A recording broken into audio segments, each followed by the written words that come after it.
எல்லாருக்கும் வணக்கம். இன்றைக்கி ஒரு கஷாயம் தான் பண்ண போகிறோம். அதுக்கு முசுமுசுக்கி இலை கொஞ்சம் நம்ம எடுத்துக்கலாம். அடுத்தது பார்த்திங்கன்னா தூதுவளை இலை கொஞ்சம் எடுத்துக்கிறேன். அடுத்தது நம்ம துளசி.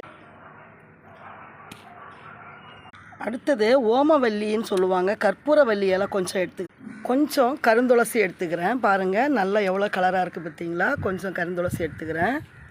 இதோட வெத்தலை எடுத்துக்கிறோம். இப்போ எல்லாத்துலேயும் கொஞ்சம் மஞ்சள் நல்லா அலசி எடுத்துக்கோங்க. மிளகு தனியா போட்டுக்கலாம். போட்டு நல்லா பொடிச்சு எடுத்துக்கலாம்.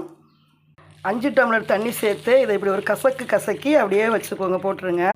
தனியா பொடிச்சது, மிளகு தூள் பொடிச்சது, மிளகு பொடிச்சது சுக்கு சேர்த்துக்கலாம். கருப்பட்டி பொடி. குளிர்காய்ச்சல், சூடு, இதிலிருந்து வரக்கூடிய ஜுரம், சளி, சுக்குமல்லி,